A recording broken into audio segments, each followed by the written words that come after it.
Bonjour à tous et à toutes, dans cette vidéo nous allons explorer la classification périodique des éléments dont on va fêter en 2009 les 150 ans. Alors pour être parfaitement prêt pour cet anniversaire, c'est parti.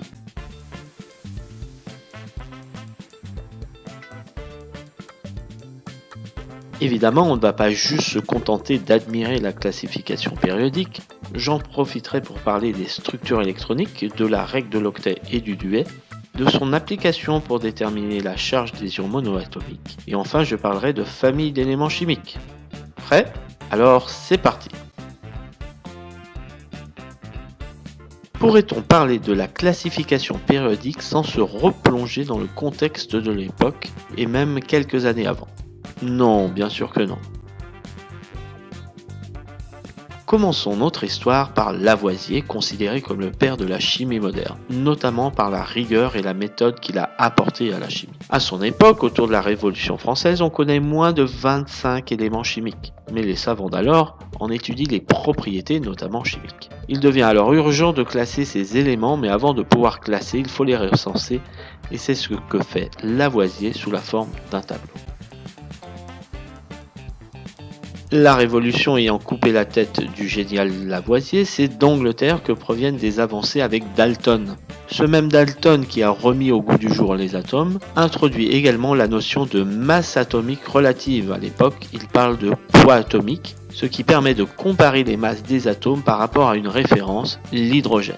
Cette notion va être d'une importance capitale par la suite, comme on va le voir. En 1817, l'allemand Dobereiner constate que des éléments ayant des propriétés chimiques proches ont une relation entre leur poids atomique, la masse de l'élément du milieu d'une triade et la moyenne des deux autres. En 1850, il aura listé 20 triades environ.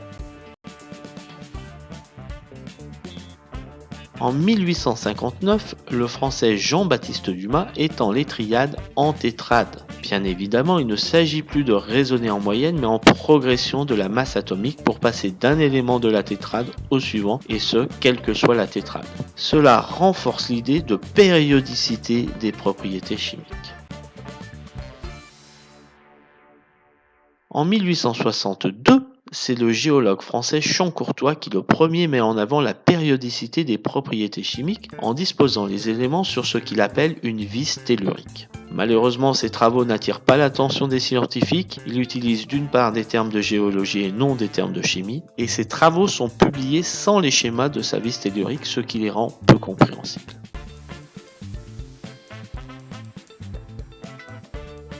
L'onglet Newland en 1865 propose un tableau qui classe les éléments en 8 colonnes comme les notes de musique. Son tableau montre bien la périodicité jusqu'au calcium, malheureusement il place plusieurs éléments dans une case, de plus certains points atomiques utilisés ne sont pas corrects.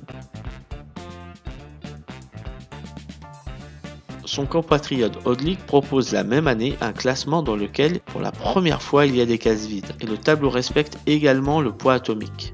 Mais pourquoi donc Hodling n'est-il pas passé à la postérité? Eh bien, en tant que secrétaire de la Société de chimie de Londres, il a eu un comportement exécrable envers Newland, ce qui a totalement entaché sa réputation.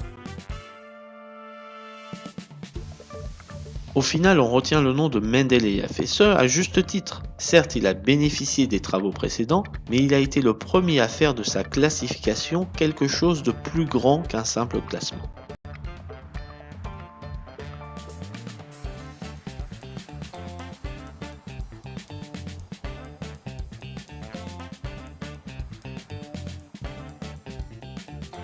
Voici à quoi il ressemblait quand il a publié son article en 1869, il y a donc 150 ans, et le brouillon qui va avec. Comme quoi, c'est toujours très utile de travailler avec du brouillon. Vous voyez, même les plus grands le font.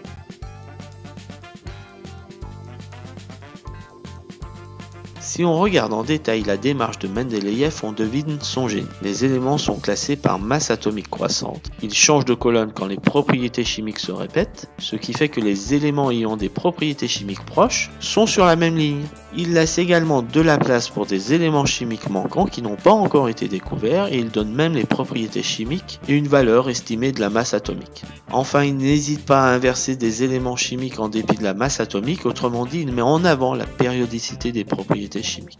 De plus, il n'hésite pas à remettre en question des masses atomiques. De nos jours, on utilise cette classification périodique héritière de celle de Mendeleïev, avec cette ligne, une ligne ici s'appelle une période, périodicité des propriétés chimiques, et 18 colonnes.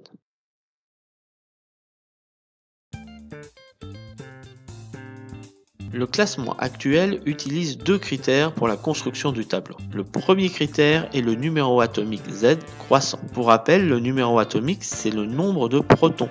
Si je zoome sur une partie du tableau, on voit bien que le classement par numéro atomique est croissant. Bore 5, carbone 6, azote 7, oxygène 8, fluor 9 et néon 10.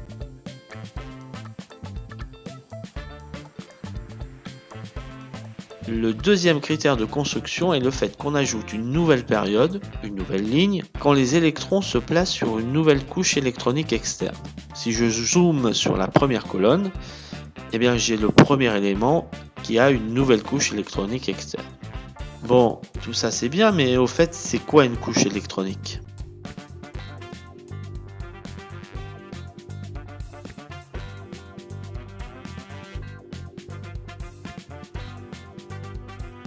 Alors, on utilise le modèle de Bohr et ce modèle nous dit que les électrons ne se placent pas n'importe où mais sur des couches électroniques. Et ces couches électroniques sont au nombre de 7 et sont repérées par une lettre. La première est la couche K la plus proche du noyau, puis en s'éloignant du noyau, on a la couche L, M, N, puis O, P et Q. Vous vous souvenez de ce que je viens de dire, il y a 7 périodes dans la classification périodique. Une nouvelle période pour une nouvelle couche électronique et donc ça tombe bien qu'il y ait 7 couches électroniques puisqu'il y a 7 périodes. Ces deux choses sont totalement liées. Pour la suite, on va s'intéresser seulement aux 3 premières couches électroniques, les couches K, L et M.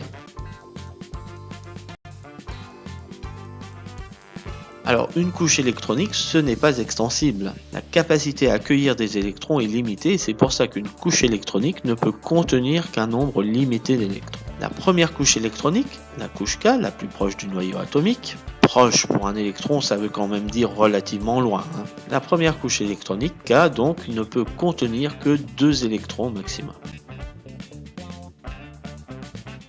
La suivante, la couche L, elle peut contenir 8 électrons.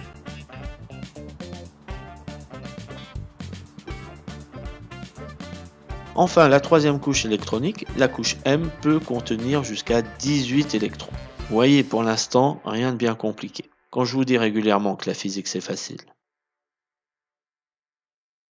Bien, donc on sait que les électrons se répartissent sur des couches électroniques, mais comment ? Au hasard ? Ah ça non, sûrement pas. Il y a des règles de remplissage et là on va s'intéresser aux éléments avec 18 électrons maximum. Les électrons vont occuper les couches électroniques jusqu'à saturation, c'est-à-dire qu'elles soient remplies au maximum en électrons, et on commence par la couche la plus proche du noyau, puis la suivante et ainsi de suite. Autrement dit, on remplit d'abord la couche K, qui peut contenir 2 électrons maximum, puis la couche L, qui peut contenir 8 électrons maximum, et enfin la couche M. Et là, on va mettre juste 8 électrons maximum, parce qu'en tout, ça fera 18 électrons. Je crois que quelques exemples seraient bienvenus, ça tombe bien, j'en ai en stock. L'atome d'hydrogène possède un proton, il a donc un électron. L'électron est placé sur la couche K. La structure électronique s'écrit alors K1. Remarquez la notation. La couche entre parenthèses et le nombre d'électrons de la couche en exposant. La couche K étant la dernière couche contenant des électrons, c'est ce qu'on appelle la couche électronique externe. Bon, ok, là sur cet exemple, c'est la seule couche électronique. On complique un peu avec l'hélium qui possède 2 protons, donc 2 électrons. Ces 2 électrons sont situés sur la couche K, la structure électronique est donc K2, et K est toujours la couche externe.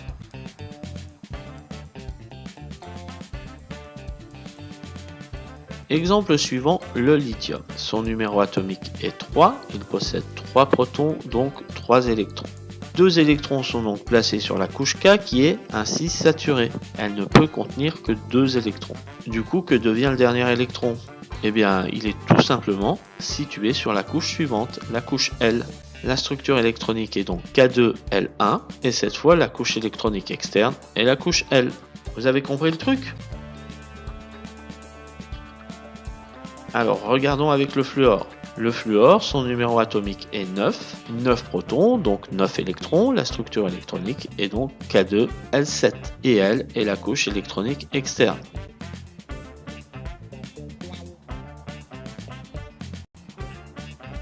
Le sodium, il possède 11 protons, donc 11 électrons.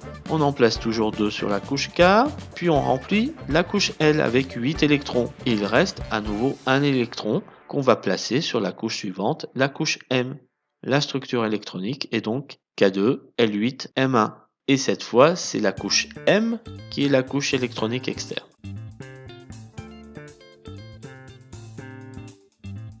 Dernier exemple, l'argon, numéro atomique 18, donc 18 protons, 18 électrons. La structure électronique est K2L8M8 et M est la couche électronique externe. Eh bien, si on voulait continuer pour le potassium et le calcium, eh bien, le potassium ayant un numéro atomique de 19, le calcium 20, il possède 19 et 20 électrons et on ne peut pas appliquer la règle qu'on vient de voir.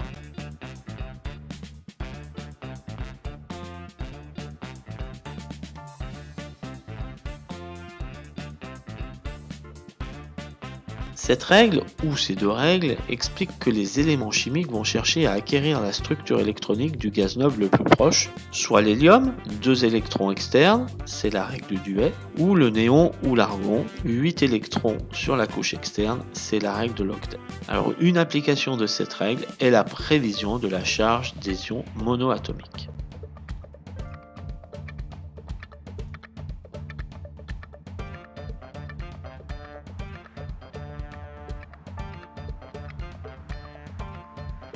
Cette règle simple stipule que les atomes vont gagner ou perdre des électrons pour satisfaire à la règle de l'octet ou du duet pour former des ions monoatomiques. Alors, quelques exemples pour expliquer tout ça.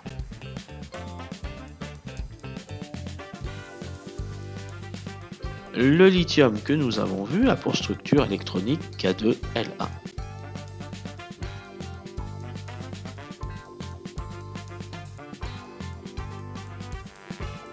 Eh bien, en perdant un électron, on a le cation Li+, il a 2 électrons qui se répartissent sur la couche K pour donner la structure K2. C'est la règle du duet. Le fluor que nous avons également vu a pour structure électronique K2L7.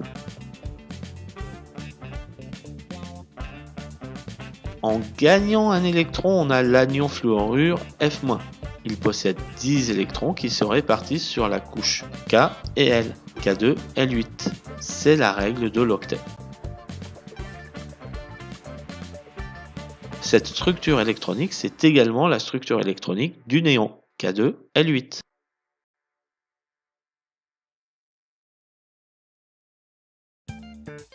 Le sodium, lui, a pour structure électronique K2L8M1.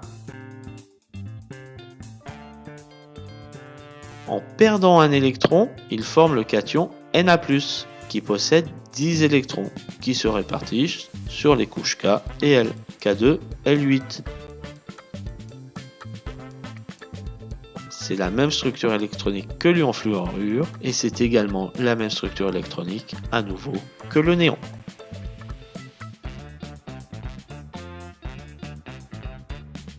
Le calcium, lui, possède 20 électrons. Sa structure électronique est K2L8M8N2.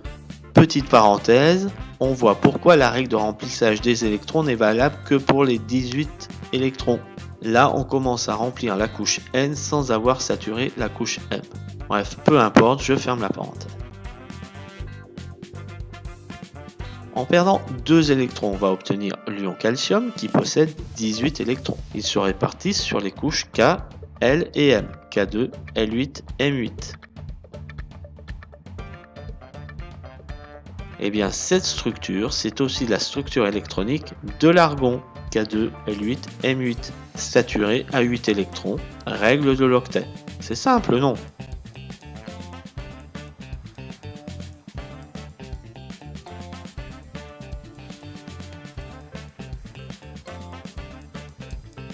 Alors on l'a vu tout au long de la vidéo, on a parlé de périodicité des propriétés chimiques. Le tableau périodique montre cette périodicité. Il s'appelle d'ailleurs tableau périodique. Et du coup on parle de famille d'éléments chimiques pour parler d'éléments qui sont situés sur une même colonne et qui ont des propriétés chimiques voisines. De plus, ils possèdent le même nombre d'électrons sur leur couche externe et vont former des ions similaires ayant la même charge.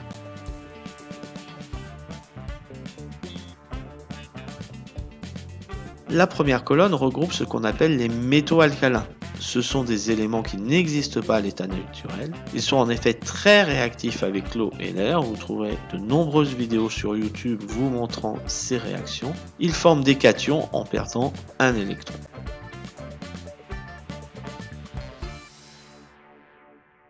Dans la deuxième colonne, on trouve les métaux alcalino-terreux, qui eux non plus n'existent pas à l'état naturel. Ils sont réactifs avec l'air et l'eau et forment des cations en perdant 2 électrons.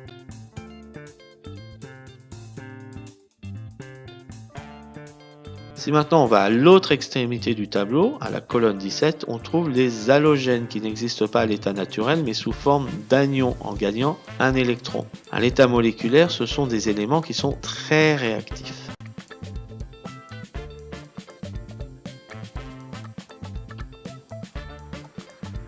Enfin, dernière colonne, la 18e, celle des gaz nobles. En fait, ces éléments n'étaient pas présents dans les travaux de Mendeleïev puisqu'ils n'avaient pas encore été découverts. Ce sont des éléments qui sont très peu réactifs, inertes chimiquement, très stables. C'est d'ailleurs grâce à leur structure électronique qu'ils sont si stables. Et c'est cette stabilité que cherchent à gagner les éléments chimiques en gagnant ou en perdant des électrons. Règle du duet et de l'octet, la boucle est bouclée.